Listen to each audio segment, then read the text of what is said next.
Pang-ilang palugit na ba ang binigay ko sa inyo?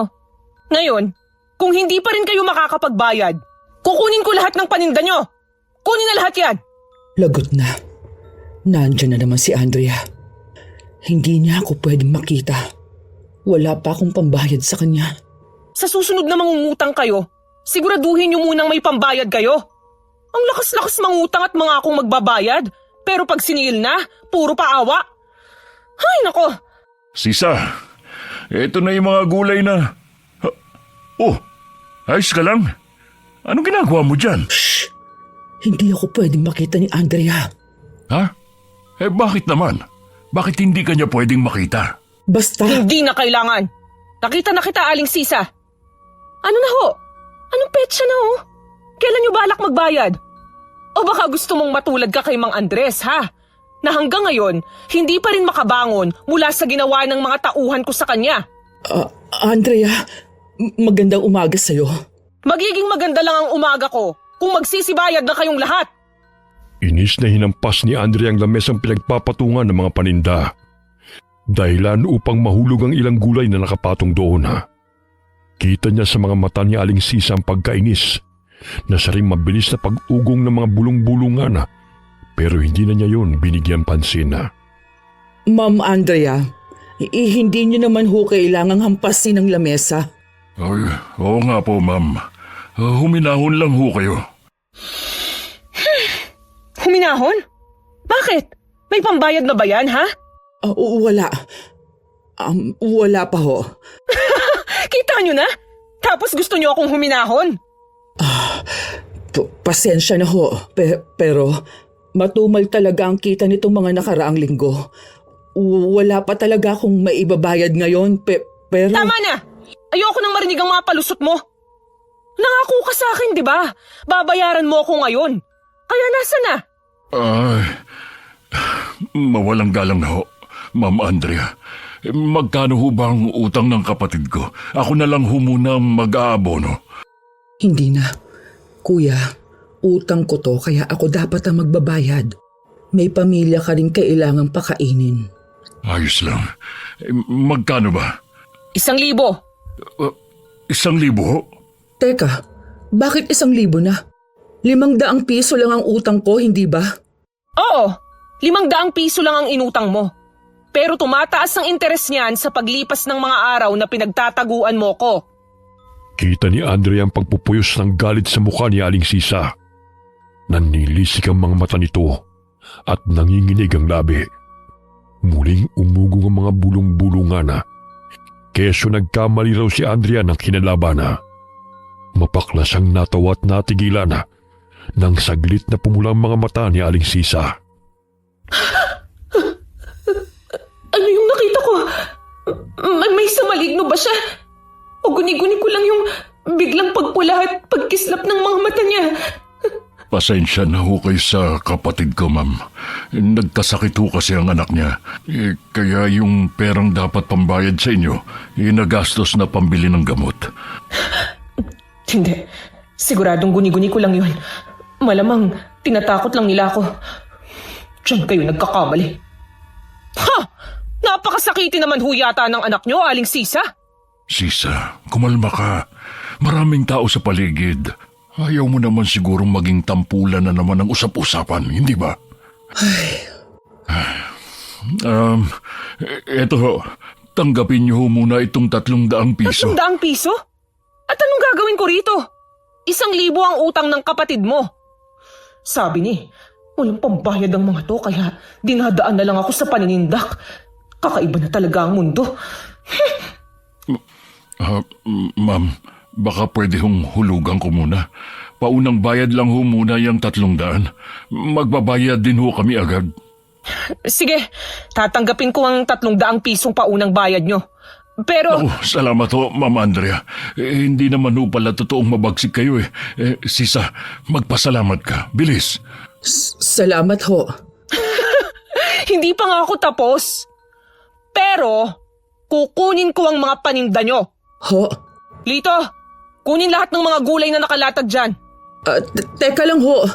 Kung kukunin niyo ho ang mga paninda ko, paano na ako makakapagbayad niyan sa inyo? Oo nga po, Ma'am Andrea. Wala pake! Gawan nyo ng paraan! Hindi. Sandali, teka lang. Huwag ang mga paninda ko. Parang awa nyo na, nakikiusap ako. Ano bang tinutunga-tunga nga nyo dyan? Lito, kunin nyo na! Sandali lang sabi! Mariing napalunok si Andrea nang biglang sumigaw si Aling Sisa. Aminado siyang kinilabutan sa sigaw nitong parang kayang manlamo ng kaluluwa. Ngunit hindi siya natilaga. Agad niyang sinenyasan ang dalawa niyang tauhana.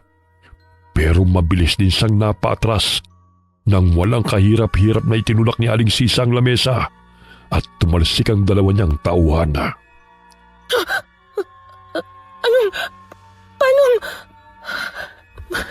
Malalaki ang katawan ng dalawa kong tauhan.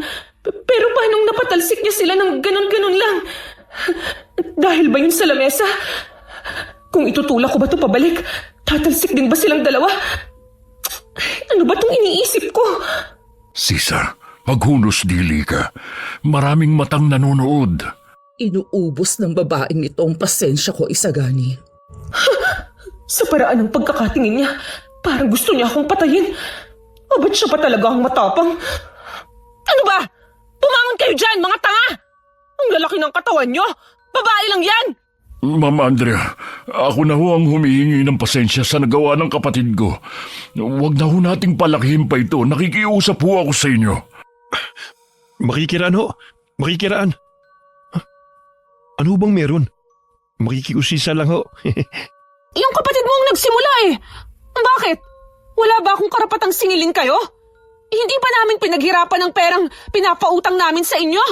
Teka, si Insan yun ah. Nakikiusap lang naman ako. Nabigyan niyo pa kami ng kaunting panahon. Nakikiusap daw. Ganyan na pala ang bagong paraan ng makikiusap ngayon. Eh yung panlisikan niyo ako ng mata. Parang gusto niyo na akong kainin ng buhay. Pasalamat ka umaga ngayon. Dahil kung gabi, hindi ako magtatalawang isip na kainin ka talaga. Ano? Talagang nakuha niya pang manakot? Sisa, ano ba?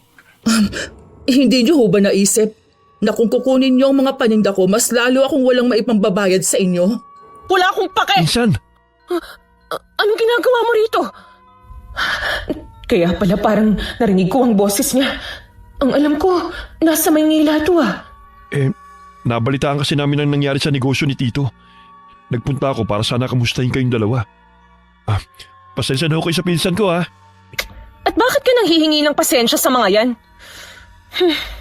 Ayos naman kami ng papa. Insan, hindi sa gusto ko makialam ha. Pero may punto naman si Aling Sisa. Paano ka nga naman nila mababayaran kung kukunin mo mga... Hindi ka pa nangingialam sa lagay na yan ha?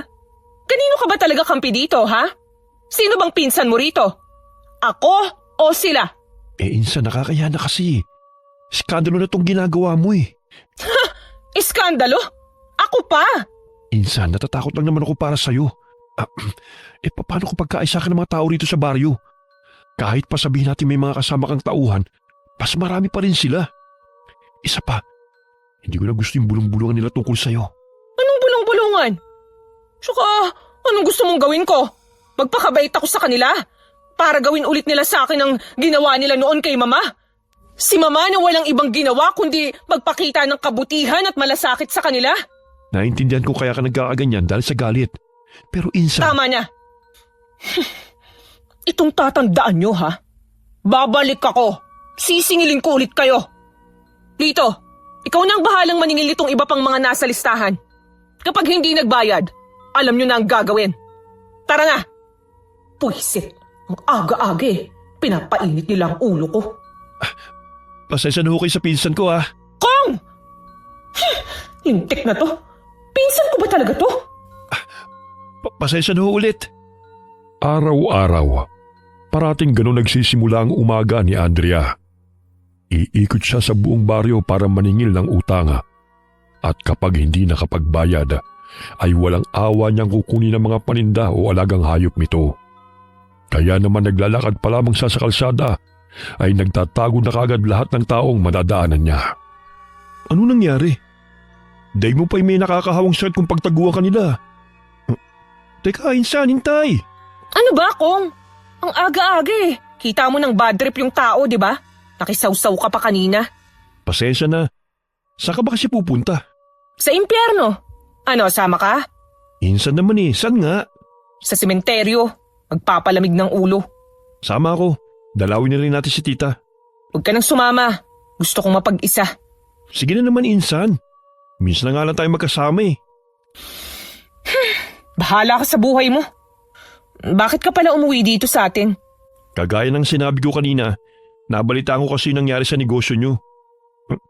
Insan, ayos ba talaga kayo? Para kasing mas lumalala ang pakikitungo ng mga taga-baryo sa inyo eh. Huwag ka nang magtaka. Simula nung mamatay si Mama, ganyan na sila. Parang mga walang utang na loob. Kawawa naman si Insan. Ano ba talaga nangyari kay tita? Tanging si Tito lang kasi nakakalam ng dahilan ng pagkamatay ni tita. Kaso tulala naman siya at hindi makausap. Kaya naiintindihan ko kung bakit ganyan na lang umasta si Andrea. Pwede ba? Huwag mo nga akong tingnan na parang nakakaawa akong bata. Pasensya na. Tahimik silang nagpatuloy sa paglalakada. Sa bawat hakbanga ay ramdam niya mga matang nakasilip at nakamasid sa kanila. Hindi naman buong baryong may utang sa pamilya nila. Ngunit hindi pa rin niya maunawaan kung bakit lahat ay tila umiiwas. Pinili na lamang niyang huwag pansinin ang mga ito. Pagkarating nila sa sementeryo. Insan, may babae sa punto ni tita. Sino kaya yun? Ha? Babae? Oo, ayun oh. Kilala mo? Hindi. Ngayon ko lang din siya nakita. Malabo namang kamag-anak ni Mama. Wala naman siyang kamag-anak dito sa baryo eh. At pagkatapos ng pagtataksil na ginawa ng buong baryo sa kanya, may lakas pa silang dumalaw sa puntod niya. Sino kaya siya? Sa litang baryo natin, halos lahat ng tao rito kilala ko na. Pero parang ngayon ko lang siya nakita. Posible bang dayuhan? Pero masyadong liblib tong baryo natin kaya malabo yun.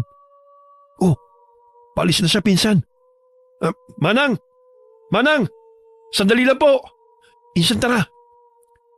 Insan? Sandali. Parang namumukhaan ko siya. Ha? Di ko lang maalala kung saan kami nagkita. Manang, teka! Sandali lang ho! Teka Insan, sandali! Antayin mo ako! Mabilis na tumakbo si Andrea upang habulin ang matanda. Sa tansya niya ay lagpas 50 na ang edad nito. Nakasuot ng itim na belo at may katangkaran. Hinabol niya ito hanggang sa bungad ng kakahuyan.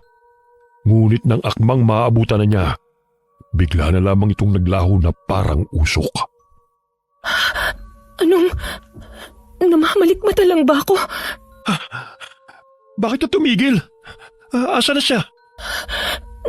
Naging... usok. Ha? Nakita ko. Bigla siyang naging usok at nawala. Ha? Insan, huwag ka naman magbiro ng ganyan. Nasa gubat tayo. Huwag ka namang manakot. Seryoso, nandito siya kanina. Hahawakan ko na sana ang balikat niya. Tapos, bigla siyang naging puting usok at nawala. Ha? Puro na lang ba ha ang sasabihin mo?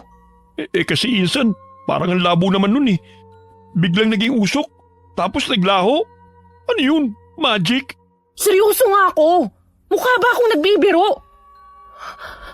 O guni-guni ko lang yun. Naging usok? Naglaho? Ha?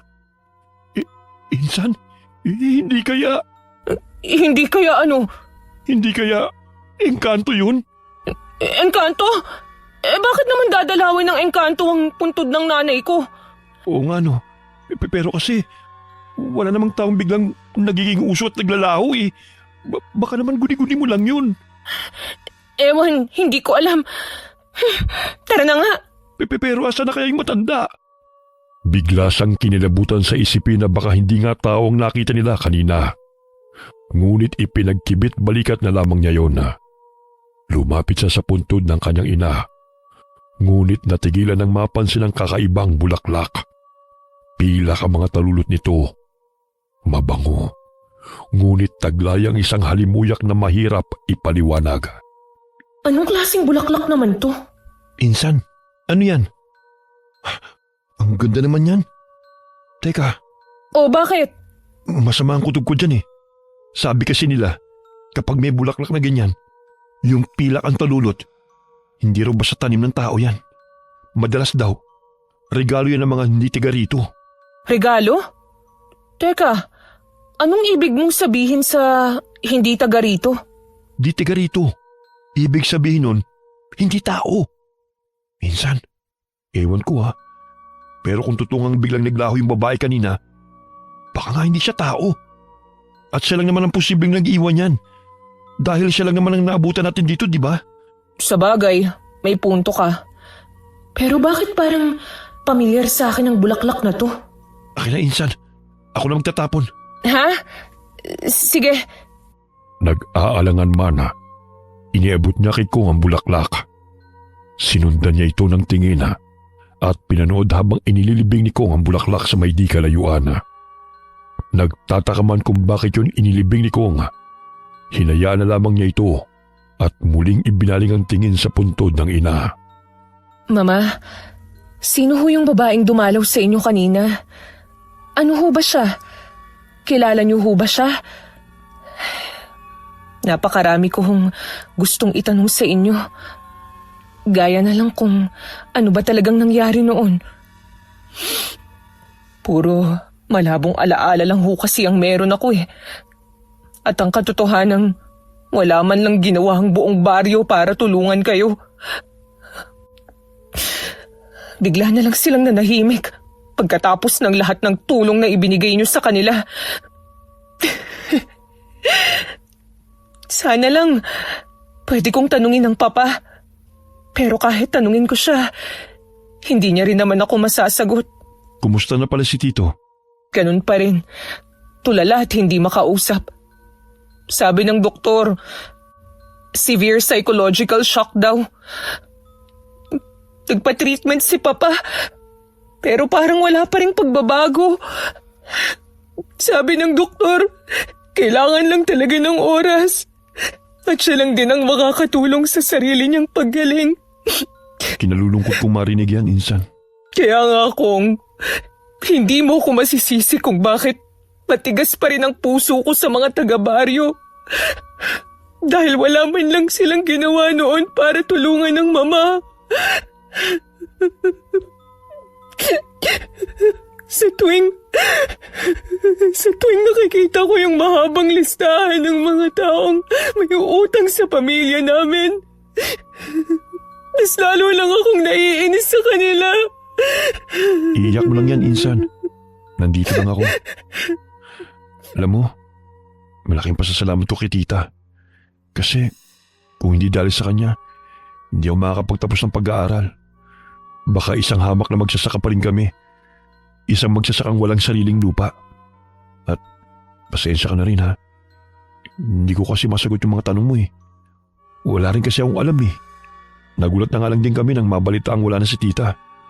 Ni hindi man lang pinag-usapan na para bang mas pinagtatakpan pa nila. Anong ibig mong sabihin? E paano? Kung di pa kayo nagpadala ng sulat sa akin sa Maynila, hindi ko pa malalaman. Tapos nung umuwi rin ako rito ng isang buwan, ang dami na nagbago. Hindi na gaya nun na kapag naglalakad ako sa kalsada, maraming bumabati sa akin. Ngayon kasi parang iniiwasan na rin nila ako. Akala ko, ako lang, dahil mabagsik akong maningil. Pero baka rin dahil lang din dun, Insan. Baka natatakot lang talaga sa iyo mga tao. Hindi ko alam.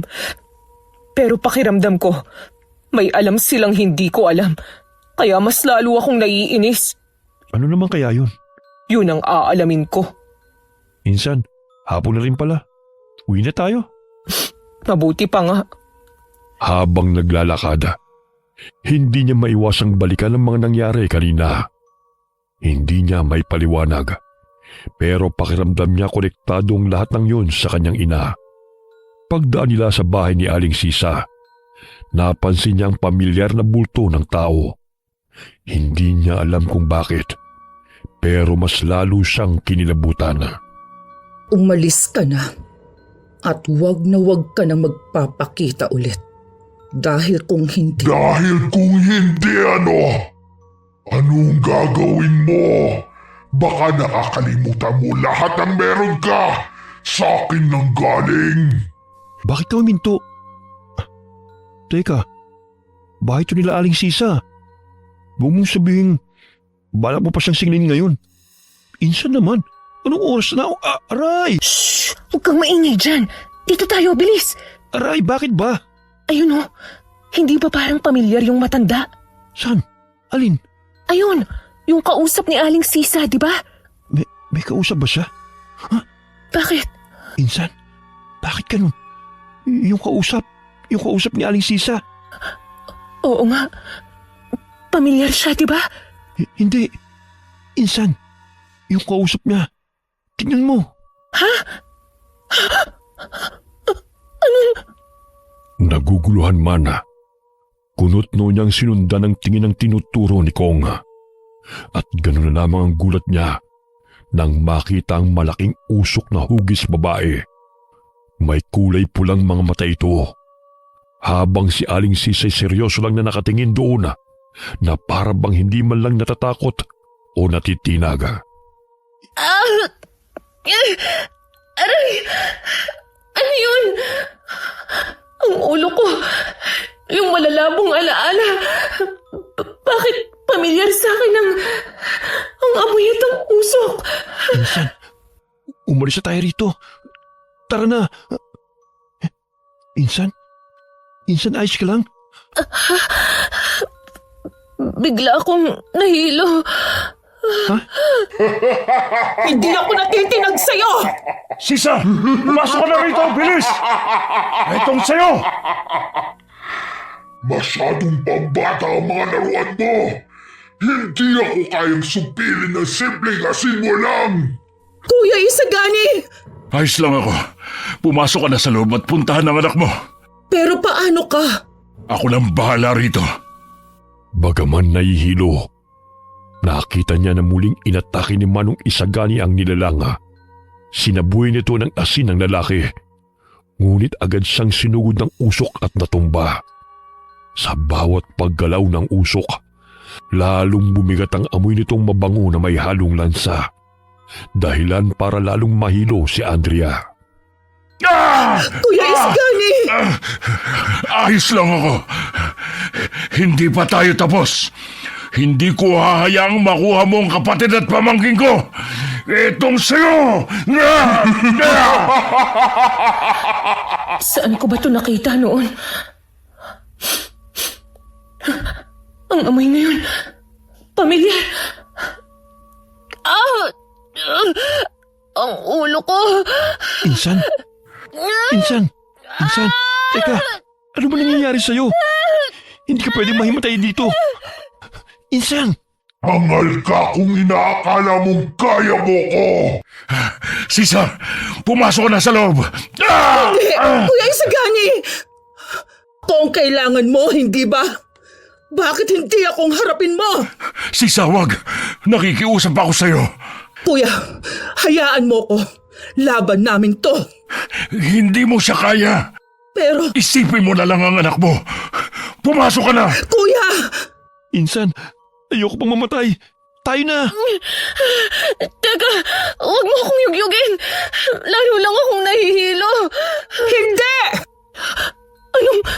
Bumalik ka na sa puno ng dalakit kung saan ka naggaling!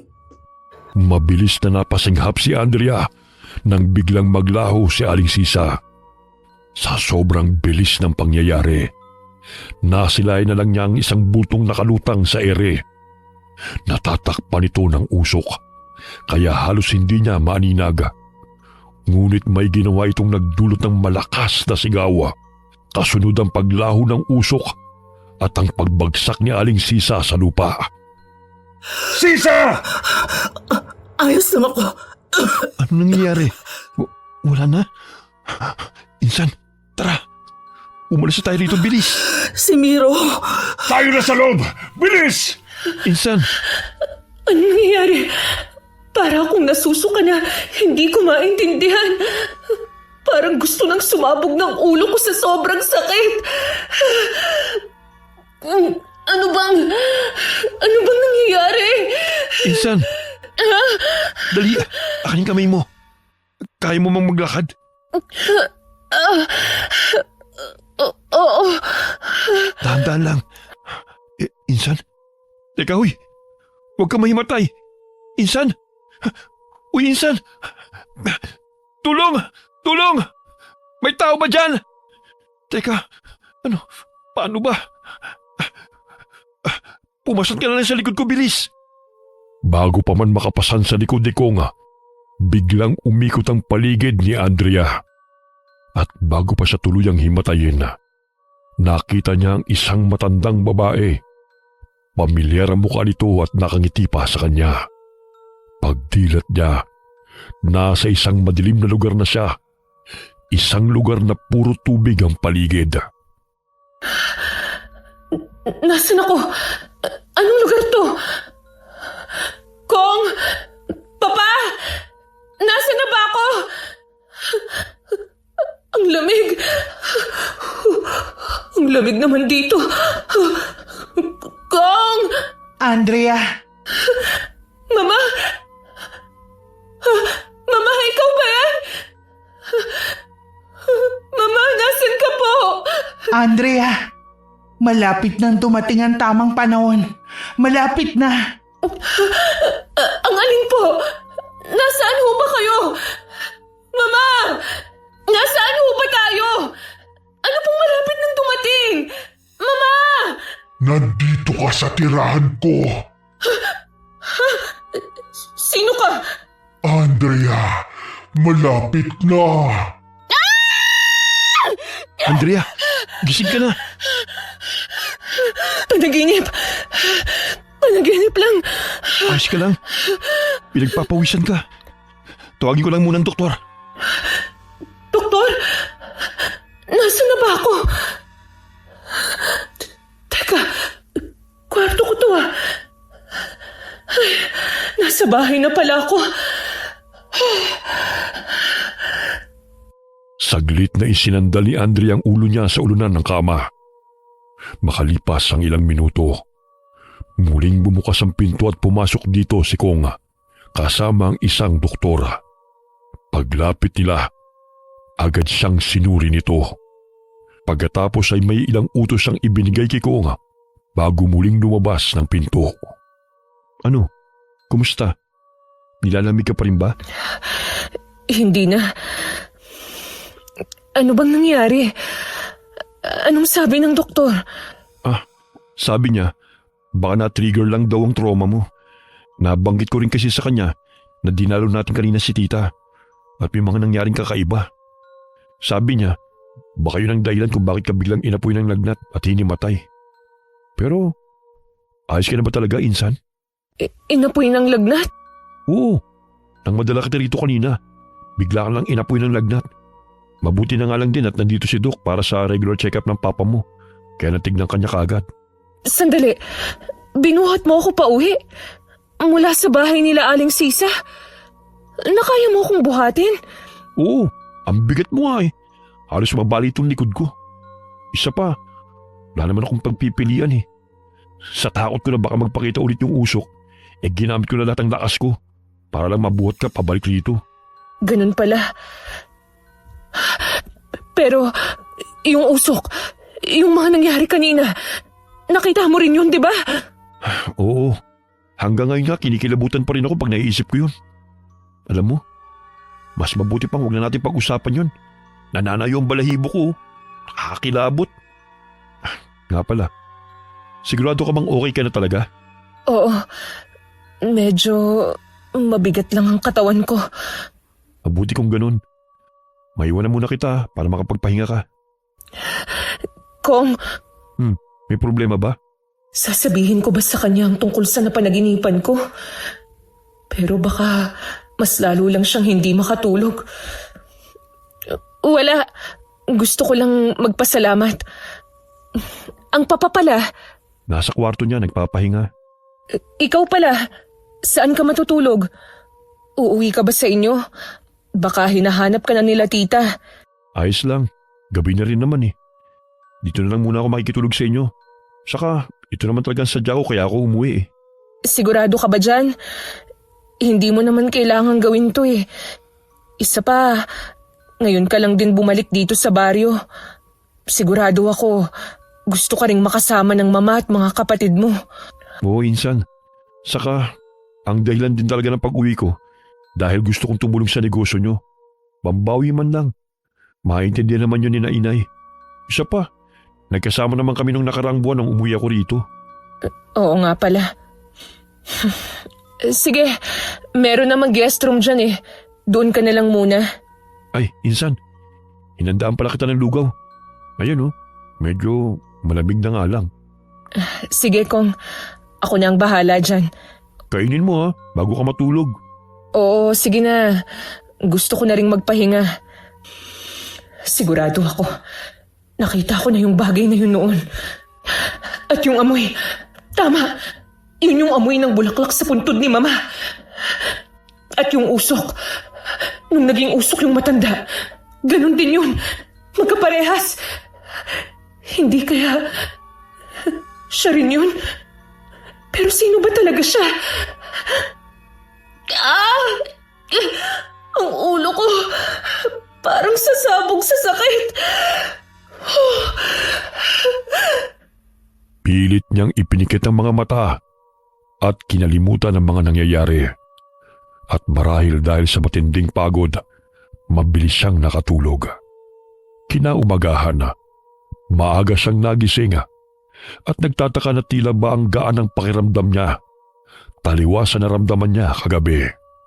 Magandang umaga. Oh, ang aga mo yatang nagising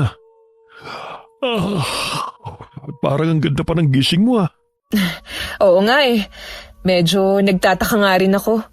Pero sa palagay ko, magandang pangitain to. Baka maraming magbabayad ng utang ngayon. Maniningil ka pa rin? Pagkatapos ng mga nangyari? Magpahinga ka muna kaya, Andrea. Okay na naman na ako. Tsaka mas okay na rin to, no? Kailangan ko ng pera dahil konti na lang. Wala na akong maipambabayad sa doktor ni Papa. Tsaka sa caregiver niya.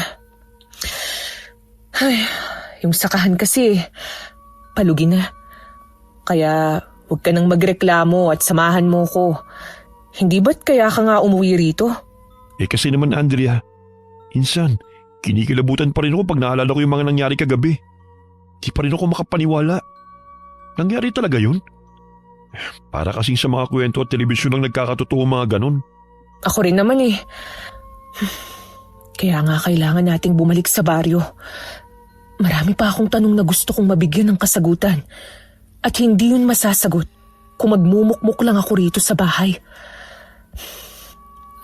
Ang papa pala. Nasa kwarto niya, natutulog pa. Matapos nilang mag-almusal ay wala na silang sinayang na oras. Agad silang nagtungo sa talipapa para maningil sa mga tinderang may pagkakautang sa kanila. Malayo pa lamang inapansin na kagad ni Andrea ang tindahan ni Aling Sisa na nakasarado. Tingnan mo nga naman. Mukhang pinagtataguan na ako ng magaling na si Sisa. Baka naman dahil lang sa nangyari kagabi kaya hindi sila nakapagbukas ng tindahan. Sana nga totoong dahil lang dun. Dahil oras na malaman kung pinagtataguan nila ako. Kalalagyan talaga sila. Ha? Oh, anong gagawin mo? Trespassing yan, huy. Sisilipin ko lang naman. Para kasing may tao sa loob. Wag na. Hayaan mo niyan, insan. Sandali lang. Para talaga kasing may tao sa loob eh. Andrea, pinagtitingin na tayo ng mga tao. Baka mamaya may mawala pa dyan. Ikaw pa mapagbintangan. Mahirap na. Shhh! Sinong nandyan? Aling Sisa! Insan. Aling Sisa, alam kong nandyan ka. Huwag mo na akong pagtaguan pa. Hindi mababawasan ang utang mo kung magtatago ka. Aling Sisa! Mabilis na napahinto si Andrea nang bumukas mag-isa ang pinto. Madilim sa loob. Masyadong tahimik. Inilibot niya ang tingin pero walang kahit na sinong naroon. Doon niya napansin ang manipis na usok na marahang gumagapang mula sa sulok. Aabante na sana siya pero agad siyang hinila pabalik ni Konga. Wag na! Parang may nakita akong usok. Ha? Insan naman eh. Huwag kang manakot ng ganyan. Baka guni-guni mo lang yun. Tara na. Tingin ko naman walang tao talaga dyan. Baka nakalimutan lang isara. Baka nga guni-guni ko lang. Pero parang may nakita talaga ako eh. Oh, si Aling Salazar. Hindi ba't may utang din yun sa'yo? Oo.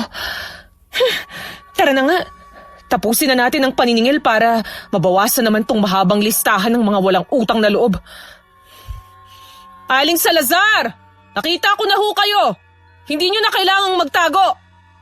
Gaya ng nakagawian na, isa-isa na lang pinuntahan ng mga tindahan at kabahayan ng mga pamilyang may pagkakautang sa kanila. Pagsapit ng tanghalian, saglit silang umuwi upang kumain, bago muling bumalik para tumuloy sana sa koprasan. Ngunit napahinto si Andrea nang matapat sila sa bahay ni Aling Sisa. Kong, sandali lang. Bakit? May problema ba? Naamoy mo yun? Parang... Anong amoy yun? Parang amoy na susunog. Oo nga no. Parang galing sa loob ng bahay ni na Aling Sisa. Hindi kaya bumalik ulit yung usok na hugis sa babae? Insan, tara na. Umalis na tayo rito. Ayoko pang mamatay no. Sandali. Hindi pa tayo sigurado kung totoong bumalik yung usok. Baka naman nagsisigalang sila. Uy, teka. Ano naman yung gagawin mo? Sisilipin ko lang. Ayan ka na naman eh. Mas mabuti nang makasiguro tayo. Isa pa, ang dami pang tanong sa isip ko na hindi pa nasasagot. At malakas talaga ang pakiramdam ko na yung matandang kausap ni Aling Sisa kahapon ng hapon at yung matandang nakita natin sa puntod ni Mama na naging usok ay iisa lang. May kausap ba talaga matanda si Aling Sisa kahapon? Yung usok na hugis babae lang kasing nakita ko eh. Oo, at sa palagay ko, siya rin yung usok. Sandali lang, Insan. Hindi ba trespassing tong gagawin natin? Wala naman tayong gagawing masama eh. Sisilipin lang naman natin.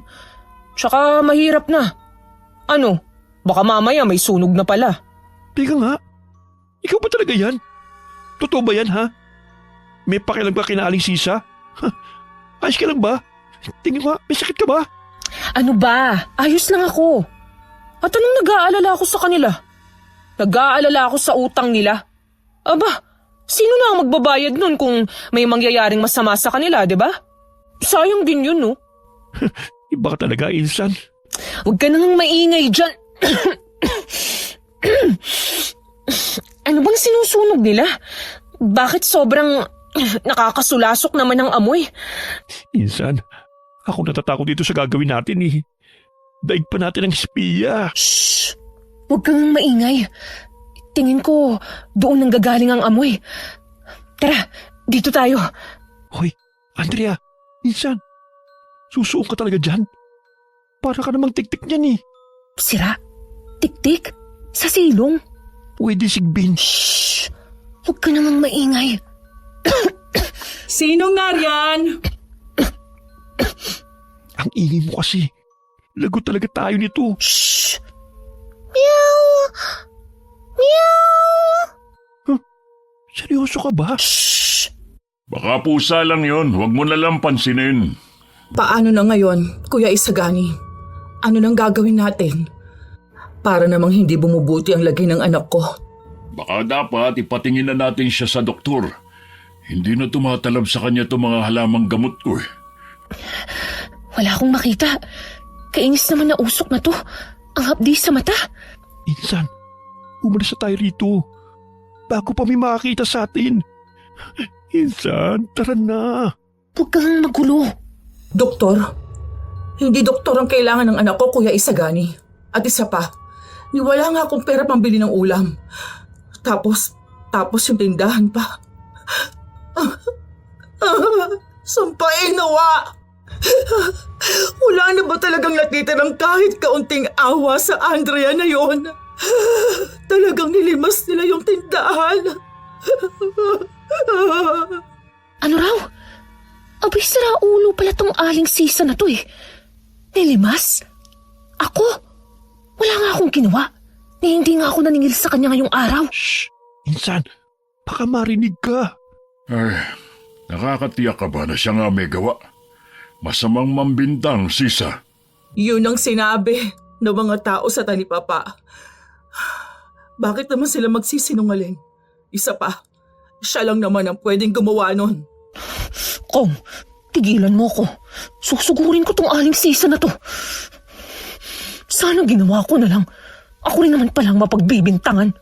O at least, totoo. Kumita pa ako. Pero oo nga no. Bakit di ko naisip gawin yun? Wala na tayong magagawa pa ron. Ang mahalaga sa ngayon ang anak mo. Hindi pwedeng magpatuloy siyang ganyan. Kailangan nating gumawa ng paraan. Ano yun? Napatid ako. Pasensya na. Aray. Kuya, hindi kaya bumalik na ulit siya? Ano nang gagawin natin? Nagbalik? Sinong nagbalik? Ang matanda kaya ang tinutukoy niya? Insan, tignan mo. Mabilis na napukaw ang atensyon ni Andrea. Sinundan niya ng tingin ang tinuturo ni Konga. At doon sa maliit na siwang sa may sahiga, sa itaas nakita nila ang anak ni Aling Sisa na nangangayayat. Nanlalaki at nangingitim ang mga mata. Puro galos ang katawan at kung titignan ay parabang wala na itong buhay. Buhay pa kaya siya? Hindi ko alam. Pero parang hindi na yata humihinga. Insan, natatakot na talaga ako rito sa ginagawa natin. Saka malapit ang magdilim mo. Tara na. Bago pa bumalik yung kung ano man yun. Magpakalalaki ka nga. Huwag kang tuwag. Okay, sige. Aamin na ako. Bakla ako. Pwede na ba? Tara na. Seryoso ba? Biro lang. Malamang. Pero para umalis na tayo, oo, totoo. Puro ka naman kalukuhan. Aray! Kunin mo ang banal na asin sa kwarto. Bilis! Pati na rin yung buntot pagi.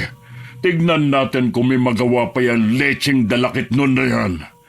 Maswerte siya nung una at hindi tayo nakapaghanda. Ito na, kuya. Maganda ka dahil nararamdaman ko na ang presensya niya.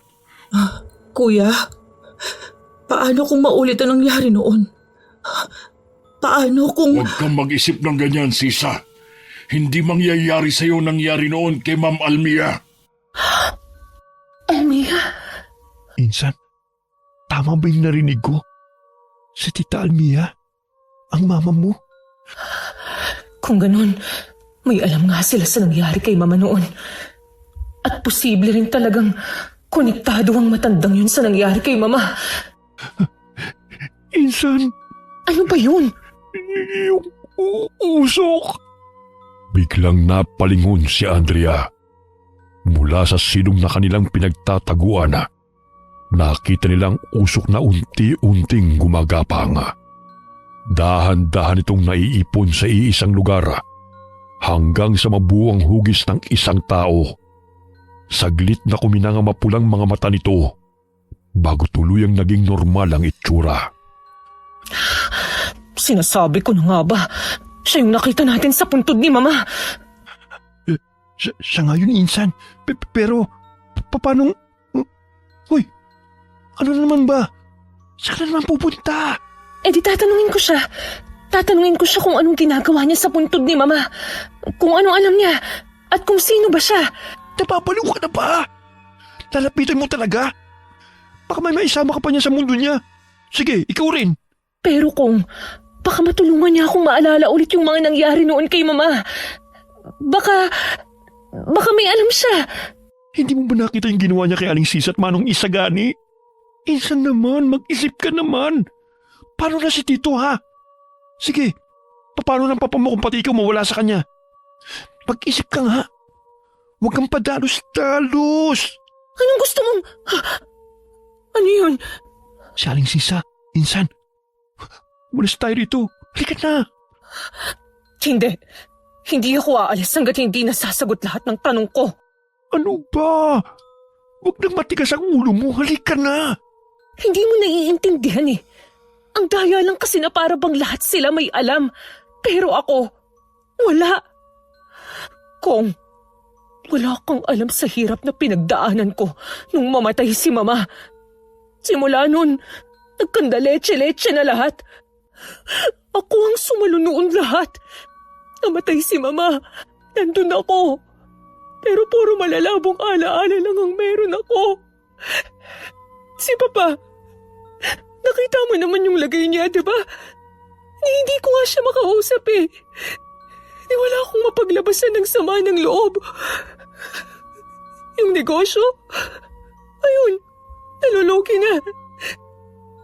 Yung mga taga-baryo, kung umakto sila parang walang nangyari, masisisi mo ba ako, ha? Kahit sa panaginip ko, hinahunting ako ng mga nangyari noon. Anong ibig mo sabihin? Kagabi lang, napanaginipan ko ulit si Mama. Pero iba sa pagkakataong yun. Mas nakakatakot, mas nakakakilabot. Sabi niya, malapit na raw. Malapit na raw ang ano? Hindi ko alam. Tinanong ko siya pero... hindi ko alam kung... Pero tingin ko talaga, may gustong sabihin sa akin si Mama. At kailangan kong malaman kung ano yun. Oh, Insan, tabi! Bago pa man makalingon si Andrea, mabilis na siyang naitulak ni Kong palayo. Napasubsub siya sa sahiga at nanlaki ang kanyang mga mata nang makita si Kong na tumilapo na at sa lakas ng pagkakabangga sa haligi ng bahay, napaubo ito ng dugo. Kong! Andrea, anong ginagawa niya rito? Hindi na dapat siya nagpunta pa rito. Kuya, si Manang Luring. Talaga namang napakakunat na matandang yan. Kong! Anong ginawa niyo sa pinsan ko? Insan, sa likod mo! Alanganing napalingon si Andrea nang may ituro si Kong at halos maubos ang kanyang hininga sa gulat nang makita ang matanda sa harapan nila. Nakangiti habang nanlilisik ang kulay pulang mga mata. Mabilis siyang umatras, saka iniharang ang sarili upang protektahan si Kong. Sino ka ba talaga? Kamukhang-kamukha mo talaga ang iyong ina at ang iyong...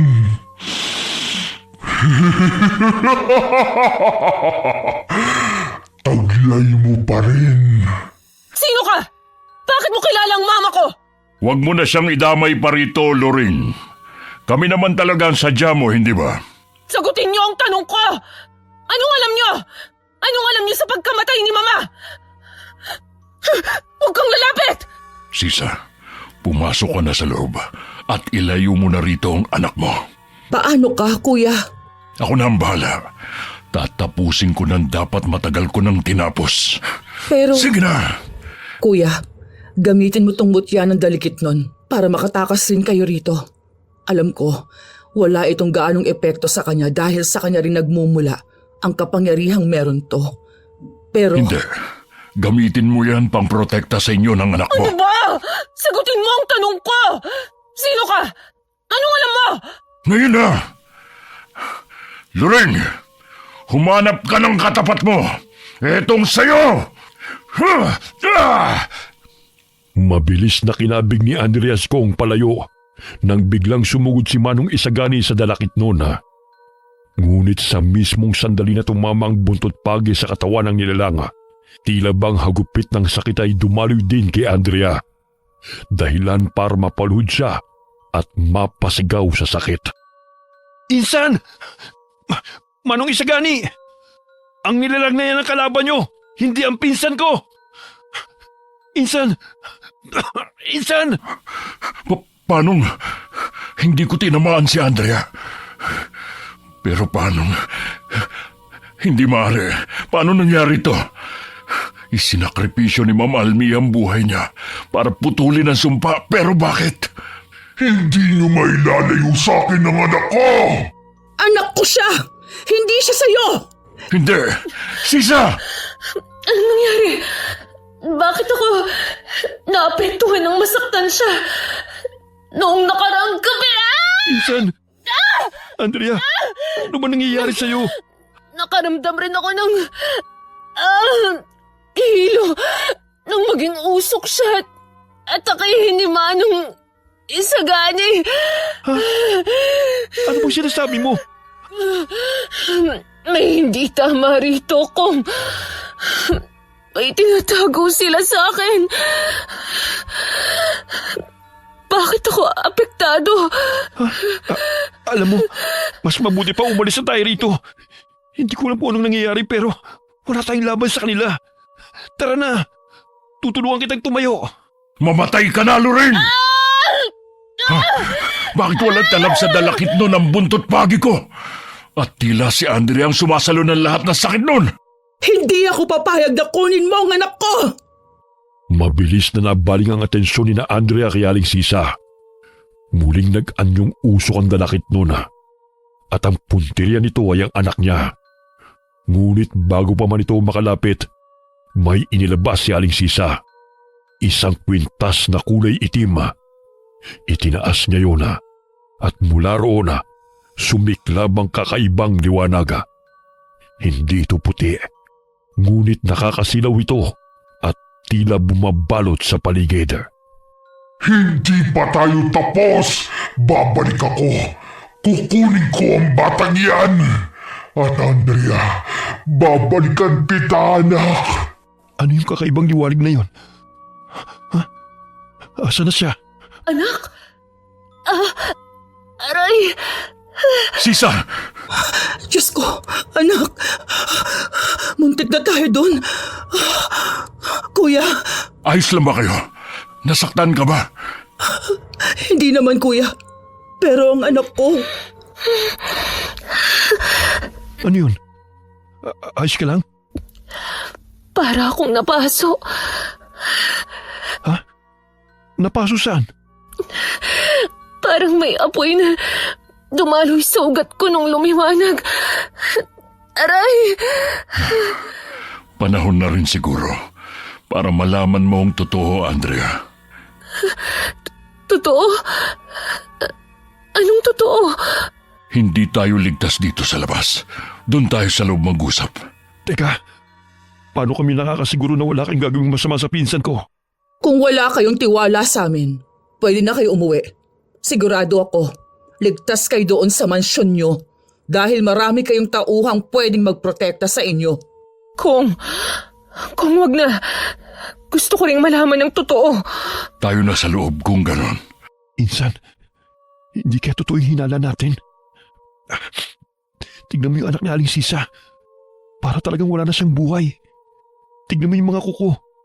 Nangingitim na. Hindi papatay ang anak ko! Buhay pa ang anak ko. Pwede ba akong hindi yun ang mahalaga sa ngayon? Kailangan kong malaman at mabigyan ng linaw ang pagkamatay ni Mama. At hindi mo rin ba narinig ang sinabi ni Aling Sisa? Buhay pa raw ang anak niya. Baka malubha lang talaga. Pasensya na ho, Aling Sisa. Sandali lang. Sisa, mauna ka na sa loob. Susunod kami. Bakit ho? Kung maaari lang sana, huwag na kayong magtanong ng kahit ano tungkol sa kalagayan ng anak ni Sisa. Bakit ho? Hindi nyo na kailangan malaman pa ang dahilan. Isa pa, naparito kayo para malaman ang totoong nangyari noon, hindi ba?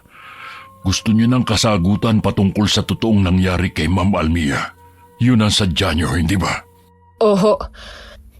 Huwag ka na kasing magtanong pa. Madilim na sa labas. At huni na lamang ng mga kuliglig ang bumabalot sa paligid. Pagpasok ni Andrea sa bahay nila Aling Sisa, agad siyang sinalubong ng amoy na hindi niya matukoy. Inalalayan siya ni Kong na maupo sa mahabang upuan. Saglit niyang inikot ang paningin at napansin ang mga tuyong dahon na nakasampay sa dingding. Sisa, naihanda ko na ang silid. Maaari mo nang ihiga ron si Miro. Ako na ang bahalang kumausap at umintindi kina Ma'am Andrea. Kung pwede mo ba akong tulungan? Ho? Saan ho? Takpan natin yung butas sa dingding. Ilagay natin yung maliit na cabinet doon. Aray! Sige po. Ayos ka lang ba dyan, Insan? Ha? Oo, huwag mo akong intindihin. Masakit lang yung mga latay ko. Pero ayos ako. Mabuti na lang at hindi ganon kalaki ang naging butas. Hindi na ho kaya babalik yon? Ang mga kagaya niyang dalakit nun, may limitado lang na oras. Hindi sila pwedeng mawalay ng matagal sa puno nila. Ikakapanghina nila yon. Kaya pala kaparehong oras din nung nakaraang gabi siya nawala. Oh, Teka, alam niyo ho na nandun kami? narinig ko ang sigaw mo. Nakita ko kayo. Ah, maiba ho pala ako. Ano ho ba yung dalakit nun? Saka, bakit niyo ho tinawag na dalakit nun si Manang Luring? Yung matanda, dalakit nun ba siya? Oo, isa siyang dalakit nun. Isang uri ng hindi lang basta engkanto kundi aswang rin. Ho? Hindi lang engkanto, kundi aswang din? Totoo pala yun. Akala ko kwento-kwento lang yun ng mga matatanda. Totoo pala talagang merong engkantong aswang. Pero, anong pinagkaiba nun? Mas nakakatakot pala yun. Grabe. Oo nga, grabe. Kung kumuda ka riyan, para kang hindi tumama sa haligi at umubo ng dugo kanina. Para saan ho pala yung mga dahon na kinuha nyo? Para dyan sa mga natamo niyong sugat. Unahin na kita kong akin ang kamay mo. Kamayo? Oo, kamay mo. Alanganing iniabot ni Kong ang kamay kay Manong Isagani. Pagkaabot niya, agad itong pinulusuhan ng matanda, habang si Andrea na may tahimik na nakamasid. Doon niya napansin ang liwanag na kumislap mula sa loob ng kwarto, kagaya ng nakakasilaw na liwanag kanina, bago tuluyang naglaho ang nilalanga. Bumalik pa siya. Aray. Dahan-dahan lang ho. Medyo masakit. Ayan, ayos na ba? Oo, ayan. Mas okay na ho. Sige, Mama Andrea. Kayo naman ho. Andrea? Insan. Oh, yung mga sugat at latay mo. Nawala. Bumalik siya. Bumalik ho siya, Manong Isagani. Nakita ko ulit yung liwanag kagaya nung bago siya nawala. Ha? Sino?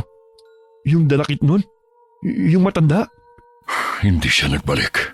Kung ganun, ano yung nakita ko? Ang nakita mong liwanag na galing sa loob ng kwarto ay ang liwanag na nagmumula sa mutya ng puno ng dalakit o ang mutya ng dalakit nun. Pero, bakit yung mga sugat niya nawala? Dahil ba sa liwanag? Oo nga, ang mga sugat ko wala na. Paano ho nangyari yun?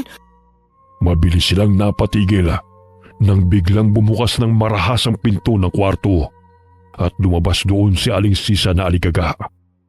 Walang pasabi itong lumapit kay Andrea.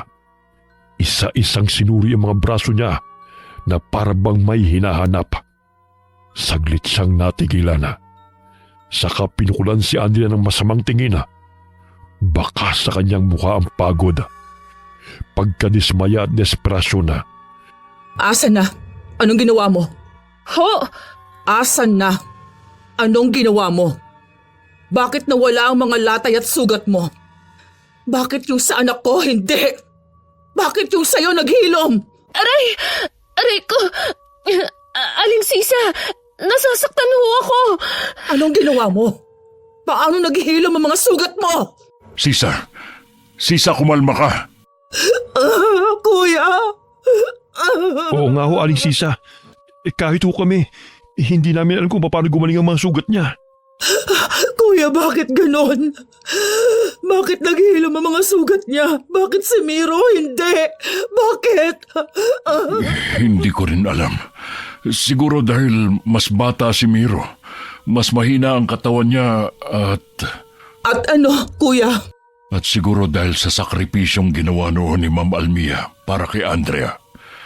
Siguro, hindi man tuluyang naputol ang sumpa pero nakatulong yon para hindi siya masyadong maapektuhan. Ibig mo bang sabihin, kailangan ko ring isakripisyo ang buhay ko para kay Miro?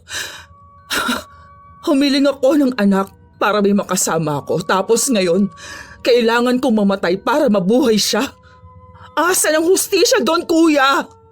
Paano mabubuhay ang anak ko pag nawala ako? Kuya, sinabi mo hindi ako magagaya kay Ma'am Almia. Pero bakit lumalabas na kailangan ko rin magsakripisyo? Sisa, huminahon ka lang. Huminahon? Paano kung hihinahon? Hindi ako pwedeng mamatay. Hindi pwede. Doon na lang muna kami sa kusina ni Insan, Manong Isagani. Tara na, Insan. Mabilis na hinila ni Kong si Andrea palabas ng kusina. Naguguluhan mana. Nagpatianod na lamang siya. Mula sa loob, maririnig pa rin ang hagulgol ni Aling Sisa. Walang nagsasalita sa kanilang dalawa, na para bang pati ang gabi nakikiramay sa bigat ng kanilang dinanas. Ilang minuto pa, tumahimik na rin sa loob. Tumahimik na, Insan. Nakatulog na si Sisa.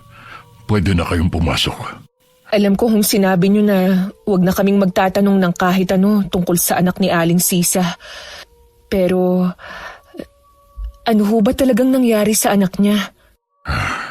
Nang mamatay ang mama mo, naroon ako. Nakita ko kung paanong walang awang kinitil ni Loring ang buhay niya. Ang dalakit nun na yon. Siya ang nagbigay ng swerte at yaman sa pamilya niyo. Ngunit siya rin ang bumawi nun nang bawiin niya ang buhay ng mama mo. Ano ang ibig niyong sabihin na siya ang nagbigay ng swerte at yaman sa pamilya namin? Matagal na hong mayaman ng pamilya ko. Totoo, ngunit hindi nalalayo sa sitwasyon niyo ngayon. Nalulugi na ang negosyo ng pamilya niyo noon. Ngunit dahil sa pagkagiliw ng dalakit noon kay Ma'am Almia, yun ang dahilan, kaya muli yung lumago. Totoong mabuti ang mama mo, Andrea. Hindi siya maramot at napaka mapagbigay. Ngunit nagkamali siya ng kinaibigan. At sa paghahangad niya ng anak, nakipagkasundo siya sa kaibigan niyang si Loring na isa palang dalakit noon. Nang dahil sa kasunduan, kaya siya namatay? Gusto kong sabihin ganun nga. Ngunit ang totoo, dahil yun sa pagmamahal niya sa'yo. Sa akin? Ikaw ang gustong kapalit ni Loring sa lahat ng ibinigay niyang tulong sa iyong ina. Ilang dekada na rin ang lumipas na magsimula magkaroon ng taggutom rito sa baryo. Bata pa ako noon. Yun ang unang araw na nagparamdam sa amin ang dalakit noon. Ayon sa sabi-sabi, mayroon daw isang taong nakagambala sa kanya kaya ito nanalanta. Maraming namatay mula sa tagutom. Kasama na ron ang mga magulang ko na siyang nagtulak sa akin para maging kasapi sa isang samahan kontra sa nilalang na kung tawagin nila ay dalakit noon.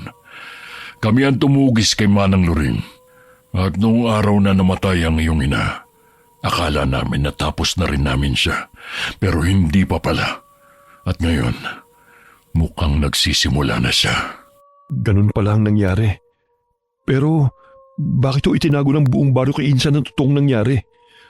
Bakit walang kumalat na usap-usapan tungkol doon? Dahil yun ang pakiusap ng kanyang ina bago siya tuluyang namatay. Ginamit din niya ang lahat ng nalalaman niya para burahin ang mga alaala ni Andrea. Ang mga alaala ko? Mas minabuti na rin ang ating kapitan na siyang pinuno ng aming samahan na ilihim ang nangyari para na rin sa kapakanan ng lahat at sa pakiusap ng iyong ina, Andrea. Natakot din ang mga taga-baryo kaya mas minabuti nilang umiwas sa'yo. Yung mga sugat niya ho, hindi naman sa tinamaan ng buntot bagi niyo ha. Pero bigla siyang nagkaroon ng latay. Saka bigla na rin naghilom. Marahil bunga yun ng kasunduan kaya may pagkakakabit din siya kay Loring. Hindi ko alam. Hindi ako sigurado. Kung ganun, ang lahat ng yun... Ang ulo ko! Aray! Ano nangyari sa'yo, Insan? Ang ulo ko! Ang ulo ko! Masakit! Anak! Narinig ko siya! Naririnig ko siya! Sino naririnig mo? Ang Malapit na kitang makasama. Hindi! Hindi! Manong Isagani, anong nangyayari sa kanya? Andrea! Manong Isagani! Biglang nanlamig ang buong katawan ni Andrea na sinabayan pa ng matinis na tunog. Umikot ang paningin niya hanggang sa tuluyan siyang mawalan ng malaya. Mabilis siyang naalimpungatan nang marinig ang tila mga boses na nag-uusap. Sa simula'y malabo at parang nagmumula sa malayo, ngunit unti-unting naging malinaw habang dahan-dahang bumabalik ang kanyang ulirat. Aray, hindi ko kwarto to. Ang ulo ko. Ano na hong gagawin natin? Galit na galit ang mga tao. Nandito pa rin pala kami. Kong, anong nangyayari? Ba't parang ang daming tao sa labas? Insan, gising ka na. Nagkalat ang mga patay na hayop malapit sa bungad ng gubat at lahat sila. Si Aling Sisang sinisisi. Ano? Paano nangyari yun? Hindi rin namin alam eh. Saka, bakit si Aling Sisang sinisisi nila sa pagkamatay ng mga hayop? Kailangan nating makaalis dito nang hindi nahahalata ng mga tao sa labas. Paano? Pwede tayong dumaan sa gilid ng bahay. Pero saan ho tayo dadaan palabas? Makikita pa rin nila tayo. Sa silong, may pintuan sa sahig doon sa kwarto. Pwede tayong dumaan doon. Tayo na. Bilis. Kong, Bakit? ano ba talagang nangyayari? Hindi ko rin alam eh. Nagising na lang ako dahil sa ingay. Nahahalata mo rin ba? Parang may tinatago sila sa atin. Pansin ko kasing kanina pa nila iniiwasan ng mga tanong ko eh. Pansin ko nga rin, Insan. Kayong dalawa. Tayo na. Oo. Dahan-dahan lang. Saka huwag kayong maingay para hindi nila tayo mahalata. Nagkatinginan saglit sina Andrea at Konga bago sumunod kay Manong Isagani. Pagkababa nila sa silong, mabilis silang lumusot sa gilid ng bahay. Tumawid sa mga halamanan at dumiretso sa gubat. Mabuti na lamang at walang nakapansin sa kanila. Ngunit habang naglalakad ay tumambad sa kanilang mga patay na ibon at may ilang mga patay na baboy ramo. Diyos ko, ano ba yan? Sigurado ko, hindi tao may gawa nito. Hindi ho kaya ang dalakit no ng may gawa. Posible. Pero bakit kay Aling Sisa sinisisi? Kuya, saan na tayo pupunta ngayon? Iniiwasan talaga nila ang tanong mo, Insan. Pwede kayong tumuloy sa amin pansamantala. Mas ligtas tayo ron kesa sa kagubatan. Hindi na. Kuya, baka pwede tayong tumuloy sa inyo. Delikado. Kung doon kayo pupunta, hindi malabong makasalubong ninyo sila. Pero kung sa bahay namin tayo pupunta, pwede tayong dumaan sa kagubatan. Lusot ng niyugan. May daan doon papunta sa amin. Mas malayo ang daan pero mas ligtas. Pero kuya, May punto si Andrea, Sisa. Mas ligtas kung sa kanila muna tayo pansamantalang mananatili. Kung ganoon, dito ho ang daan. Naunang naglakad si Andrea. Paminsan-minsan ay nililingon niya ang mga kasama niya sa kanyang likuran. Napansin niyang hirap na hirap si Aling Sisa sa pagkarga ng anak. Sa tansya niya ay nasa 4 na taong gulang pa lamang ito. Ngunit ang ipinagtataka niya ay payat naman ang bata. Pero parang hirap na hirap si Aling Sisa na buhatin ito. kanina pa tayo naglalakad. Malayo pa ba tayo? Konting tiis na lang ho. At ayun, natatanong ko ng bahay nila, Insan. Pansin kong nahihirapan na ho kayo, Aling Sisa. Gusto niyo ho bang magpahinga muna? Ay, hindi na. Kaya ko pa. Bilisan na lang natin na makapagpahinga na tayong lahat. Ayan, konti na lang. Malapit na ho tayo. Tuloy kayo. Ate Maya! Ate Maya! Mabilis na tinungo ni Andre ang kwarto ng kanyang ama at sakto namang nakasalubong niya roon ang doktor nito. Bahagya itong nagulat at napatulala nang sundan ng tingin ni Andre ang tinitingnan nito. Nakatuon yun sa anak ni Aling Sisa. Mabilis pa itong napa-sign of the cross na para bang nakakita ng multo. Ayos lang ho ba kayo? Para ho kayong nakakita ng multo ah. Ay, oo nga, insan. Aling Sisa, si Doc Alvin ho, siya yung doktor ni Tito. Magaling na doktor ho yan. Baka, huwag niyo sanang mamasamain. Pwede niyong ipatingin sa kanyang anak niyo. Hindi! Hindi, doktor, ang kailangan ng anak ko. Kayo, bakit nagagalit ka agad? Nasaan ho pala ang papa? Nasa kwarto niya ho ba? Kong, pupuntahan ko lang ang papa ah. Ikaw na lang munang bahala sa kanila. Sige, insan.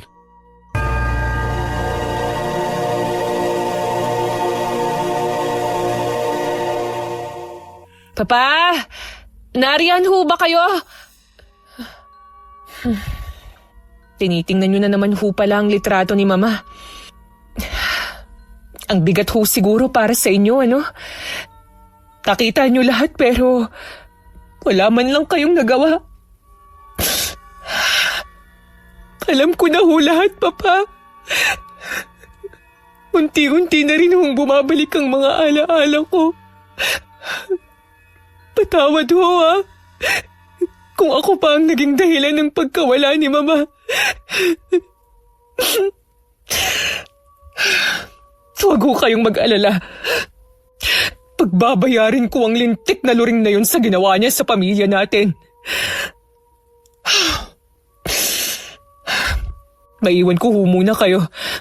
Babalik ho ako. Kong, may nangyari ba? Insan, tama nga ako. Ano? Tama saan? Ano kasi? Paano ko ba sasabihin to? Ano kasi? Matagal nang patay yung anak ni Aling Sisa. Ano? Bago umalis kanina si Doc Alvin, kinausap niya ako. Sabi niya sa akin na kahit hindi niya pulsuhan yung bata, sigurado raw siya na matagal na itong walang buhay. Insan, tama ba itong ginawa natin? Paano kung totoo yung binibitan ng mga tao kay Aling Sisa? Ang alin? Na siya ang pumatay sa mga hayop? Ewan ko. Hindi ko na alam kung anong paniniwalaan ko eh. Kinikilabutan tuloy ako. Sandali. Baka naman nagkamali lang si Doc. Insan naman doktor yun. Ilang pasyente at bangkay nang nahawakan noon kaya imposible magkamali siya. Anong gagawin natin? Magpanggap ka na lang munang hindi mo alam ang totoo. Hahanap ako ng tiyempong makausap si Manong Isagani. Pakiramdam ko kasi may tinatago pa rin sila sa atin. Ano yun? Parang boses yun ni Ate Maya. Mabilis silang kumaripas ng takbo papuntang sala at doon nila nakita ang tagapag-alaga ng ama ni Andrea na siya ring katiwala kapag wala siya. Nanginginig ito sa takot habang nanlalaki ang mga mata na nakatitig sa anak ni Aling Sisa. Si Aling Sisa naman ay pilit itinatago ang anak habang mahigpit itong yakap-yakap. Hindi pa patay ang anak ko. Hindi siya patay. Ate Maya! Pagsabihan mo yung katulong mo, Andrea. Hindi ko gusto ang mga lumalabas sa bibig niya. Sige na, puntahan mo na muna dun si Papa. Pasensya ka na, Andrea. Pero mali yatang nagpunta pa kami rito. Sandali. Wala akong pakialam kung totoong buhay o patay ang anak ni Aling Sisa. Pero alam niyong pareho na kailangan natin ng isa't isa. Paano natin matatalo ang dalakit noon? Si Manang Luring. Hindi natin siya matatalo. Pero pwede natin siyang ikulong sa puno ng dalakit. Paano? Kailangan nating ibalik lahat ng bagay na nanggaling sa kanya at gamitin yon laban sa kanya. Kasama na dyan ang anak mo, Sisa. Ano? Isasakripisyo mo ang anak ko? Matagal na siyang patay, Sisa. Hindi. Hindi pa patay ang anak ko. Matagal na siyang patay, Sisa. Simula nang magkasakit siya ng malubha, siya naging kapalit ng kapangyarihang hiniling mo sa puno ng dalakit. Hindi. Hindi. Hiniling ko kapangyarihang pagalingin ng anak ko. Iyon ang hiniling ko. Pero nagkamali ka na sinamba. Tama na, Sisa. Palayain mo na ang kaluluwa ng namayapa mong anak. Hindi! Hindi ko gagawin yun, kuya! Kailangan! Kailangan mong isaulin lahat para matapos na ito. Hindi pa naman huli ang lahat, Sisa. Pwede ka pang magsimula. Sigurado ako, kung nasaan man ngayon ang anak mo, masaya siya. Buhay pa ang anak ko. Buhay pa siya. Ito siya, oh. Buhay siya. Buhay siya, kuya! Tama na! Hindi ko po gustong putulin ang pag-uusap nyo. At naiintindihan kong hindi ito madali para sa inyo, Aling Sisa. Pero mas magiging mahirap to, hindi lang sa atin, kundi sa buong baryo na rin, pag hindi pa natin tinapos to. Naiintindihan? Naiintindihan mo? Bakit? Isa ka rin bang ina? Hindi po. Pero alam ko kung anong pakiramdam ng mawalan. Ako man ang nasa kalagayan nyo. Gagawin ko rin ang lahat para mabuhay ang mama ko. Hindi papatay ang anak ko.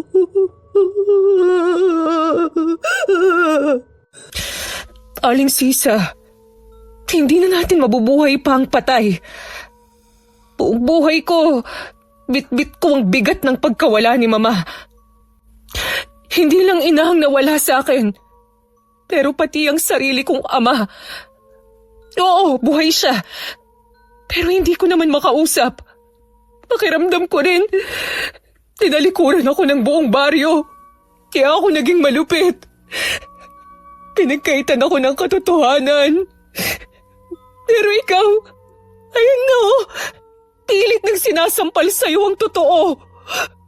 Masakit pero kailangan yung tanggapin. Hindi pa nga siya patay! Patay na siya! Insan, tama na. Tama na ho. Pare-pareho na ho tayong pagod. Mabuti pa ho magpahinga na muna tayo. Hindi pa siya patay, hindi pa. Sabi sa akin ang dalakit nun, may kapangyarihan na mutya. Nakuha ko yung mutya. Mapapagaling pa siya nito. Gagaling siya. Sisa, Gagaling siya! pasensya na. Pero kailangan muna kitang patulugin. Anong ginawa mo sa kanya? Huwag kang mag-alala. Pinatulog ko lang siya. Paano niyo nagawa yon? Manggagamot ako. At mayroon ding angking galing. Halos lahat ng albularyong may galing. Kayang gawin ang ginawa ko. Kailangan ko muna siyang patulugin. Dahil nauubusan na tayo ng oras. Tanghaling tapat na. Sigurado ako, pagsapit ng gabi, babalik siya para kunin ang gusto niya. Ano hong gagawin natin? Sabi niyo kailangang ibalik sa kanyang lahat?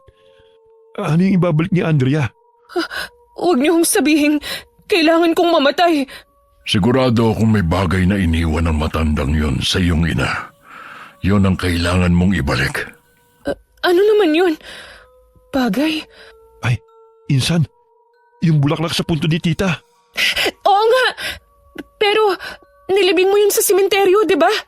Oo, Kailangan niyo makuha yon. Pero hindi ka pwedeng umalis ng bahay, Andrea. Delikado. kung ganun, ako na lang hong kukuha.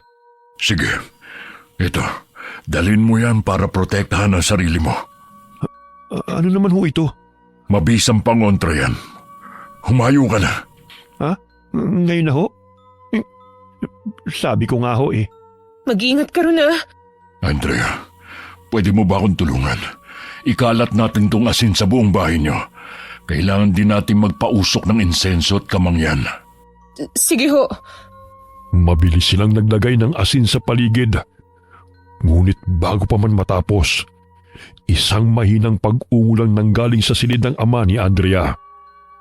Agad siyang tumakbo roon at nadatna ng ama sa balkonahe.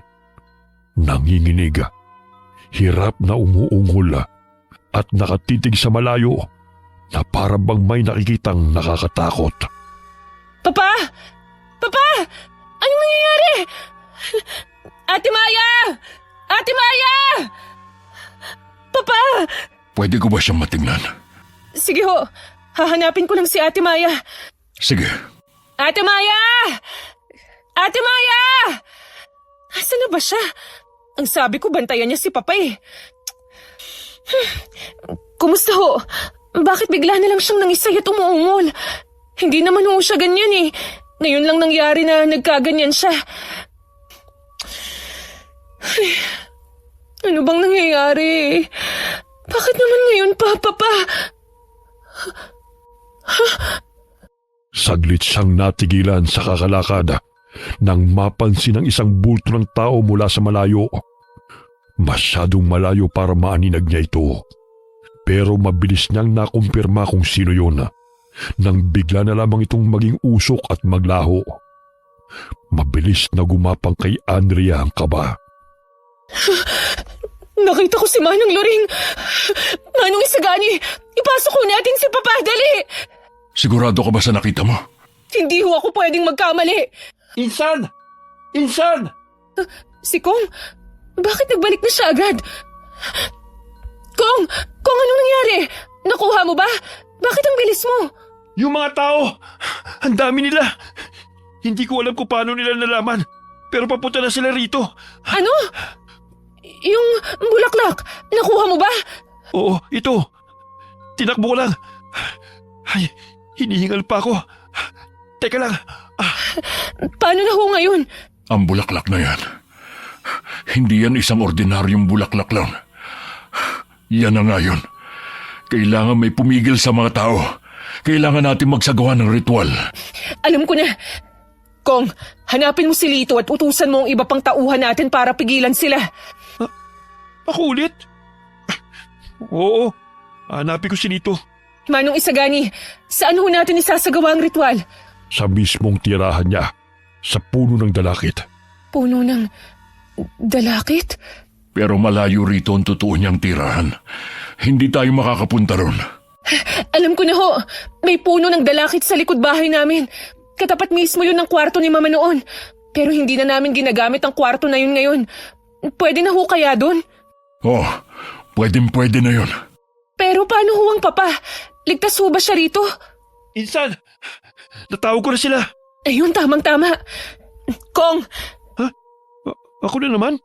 bantayan mo muna ang Papa. Dalin natin siya sa sala. Samahan niyo rin si Sisa. Ilang minuto na lang ho. Lulubog na ang araw. Kailangan na nating bilisan. Kung ganon, ano pang hinihintay natin? Tayo na. Agad silang kumilos at nagtipon-tipon sa sala. Itinuloy nila ang paglalagay ng asin sa paligid.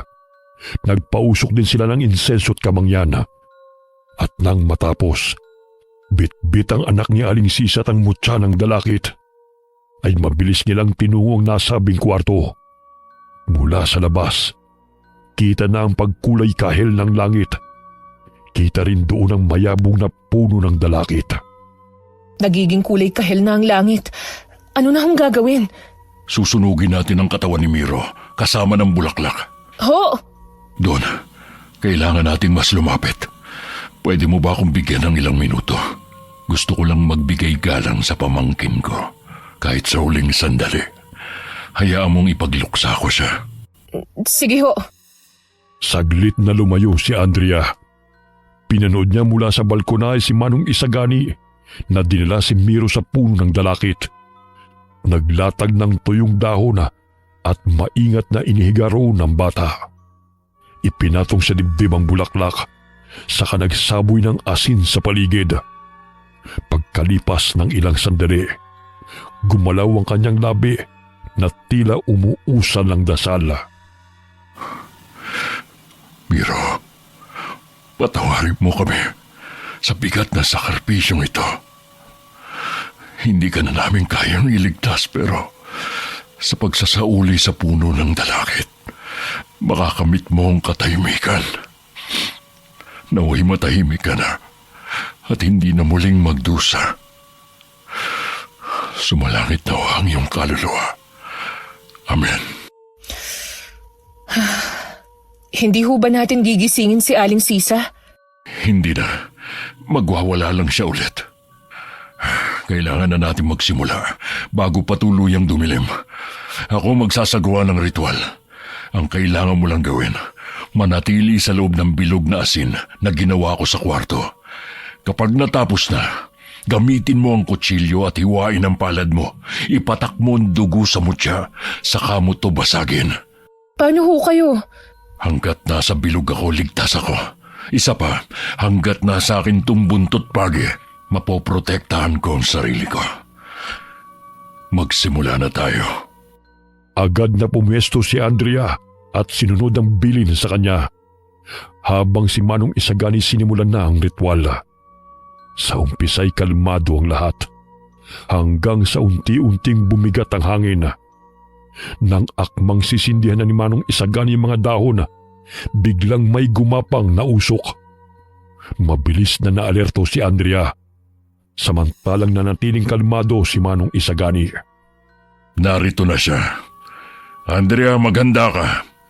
Ano man ang marinig mo, baliwalain mo. Sigurado akong lilinlangin ka niya. Hindi ako natatakot kay Manang Luring. Kung nakuha mo na ng aking ina, pwes ngayon, hindi ka na magtatagumpay! Ah! Andrea, hindi mo ako kalaban. Nakalimutan mo na ba? Ang taong pinagkakatiwalaan mo ang tunay na pumatay kay Almia! Hindi! Nililinlang mo lang ako! Umalis ka sa ulo ko! Ayaw kitang marinig! Ah! Insan! Insan, ano nangyayari? Buksan mo ang pinto! Huwag mong iwan sila, Papa! Laban namin to! Anak! Andrea! Mama! Hindi! Hindi! Nililinlang mo lang ako! Labanan mo, Andrea! Malapit ko nang matapos ang ritual! Andrea, anak! Nasasaktan ako! Mama! Ngayon na! Hindi! Nagpakita ka ring hinayupa ka! Etong sa'yo! Andrea! Huwag kang magpapadaig sa mga naririnig mo! Nililinlang ka lang niya! Biglang natigilan si Andrea. Nagkulay pula ang kanyang mga mata, kasabay ng matinis at nakakangilong tunog. Para siyang nabibingi. Saan man siya tumingin, wala na siyang ibang nakikita kundi kulay pulang paligid. Maging si Manong Isagani ay nagbago ang anyo sa kanyang paningin. Hindi! Hindi ito totoo! Hindi! Hindi mo ako malilinlang! Sa akin ka nagmula, Andrea. Huwag mo nang labanan. Lalo ka lang masasaktan, anak. Hindi! Hindi mo ako anak! Ah! Andrea! Labanan mo! Tandaan mo ang mga biling ko sa'yo! Tama! Ang kutsilyo! Ang kutsilyo! Andrea! Manahimik ka! Katapusan mo na! Napahiyaw si Andrea sa sakit ng hiwain niya ang kanyang palada. Sinikap niyang pinatulong dugo sa kwintas na mutya. Pagkatapos ay winasak ito gamit ang kutsilyo. Napapikit siya nang biglang kumawala roon ng puting liwanag, kasabay ng pagbabalik ng mga naburang alaala niya. Mama! Andrea, tapos na! Insan, ano nangyari? Tapos na. Hindi niya na tayo muling gagambalain pa. Pero, nandyan po ang puno ng dalakit. Hindi ho ba natin susunugin yan? Hindi na kailangan. Sapat na ang ginawa natin upang panghabang buhay siyang ikulong. Mabuti naman ho kung ganon.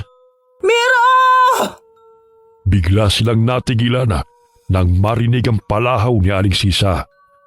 At nang puntahan nila ito, ay hindi na rin ito matigil pa sa pag-iyak habang pilit na inaabot ang kawalan. Sa palagay ko, nagkita na ulit sila ni Miro. Ayos ka lang, Insan. Naalala ko na lahat ko. Sa wakas, matatahimik na rin ang lahat ng namayapa. Pero, paano pala yung mga tao sa labas? Ako na ang bahala sa kanila. Matapos ang lahat ng pangyayari, unti-unting bumalik sa normal ang baryo. Hindi alam ni Andrea kung paano ipinaliwanag ni Manong Isagani sa mga tao ang kababalaghan. Ngunit basta na lamang naging maayos ang lahat. Ang kanyang amay nagsimulang magpakita ng pagbabago. Hindi na lamang ito nakatulala. At bagamat hirap pa rin magsalita, mas nakakausap na ito ngayon. Nabawasan din ang takot ng mga taga-baryo kay Andrea, lalo na't nagpasa siyang hindi na singilin ng mga may utang sa kanila. Meron lamang siyang isang kondisyon, ang pagtulungan nilang ibangon muli ang mga sakahan mula sa pagkakalugi na siya namang malugod na sinang-ayunan ng lahat. Sa kabila ng mga bulong-bulungan, pinili ni Aling Sisa na lisanin na lamang ang baryo at magsimula ng panibagong buhay malayo sa masasakit na alaala. Samantala, si Manong Isagani nagbalik sa kanyang pamilya at muling nakipag-ugnayan sa dating samahan. Sila na ngayon ang nangangalaga sa buong baryo. Si Kong naman ay hindi na muling bumalik sa Maynila at mas piniling manatili roon. Sa huli, muling bumalik ang katahimikan sa baryo. Bagaman hindi kagad naghilom ang sugat mula sa nakaraan, natutunan naman nilang harapin ang takot at magtulungan upang muling bumangon at magsimula. Si Andrea, na minsang kinatatakutan, ay naging tanda ng pagbabago, na ang lakas ay hindi nasusukat sa kapangyarihan ng dugo o sumpa, kundi sa tapang na labanan ng kasinungalingan at piliing tumindig para sa iba. Okay. Sana po nagustuhan niyo ang kwento natin ngayon. Shout out po tayo sa Servano family na taga Tobias Fournier Antique from Rose Servano from Abu Dhabi, UAE. Hi kay Ruben Granad Redondo from Parañaque. Hi Enriquita Castre. Hi kay Loisa Jane Galang from Batia, Bacoor, Bulacan. Hi kay June Mateo. Hi Sally Albino from Kawayan City, Isabela. Hi kay Rosalie Riambonanza from Saudi Arabia. Shout out sa Urbano Sisters kay Cynthia Mela, Betty Albay at Delia Baronia. Kamusta po kayo? Shout out sa Buendia family from Lucy Buendia ng Nueva Ecija. Kamusta po kayo? Hi kay Cheryl Vertudazo from Bahrain. Hi kay Dina Reclamante. Hi kay Rona Galado from Hong Kong. Hi kay Ria Duetes from Bohol, pero nandito po siya ngayon sa Antipolo. Hi Ria. Shout out po sa lahat ng OFW dyan sa France, lalo na po kay Liza Rosario. Mabuhay po kayo. Hi kay Rangeline Alcantara from Ditumabo, San Luis, Aurora. Hi kay Glenda Gilyado from Malaysia. Alright, maraming salamat po sa inyong lahat and God bless all of you.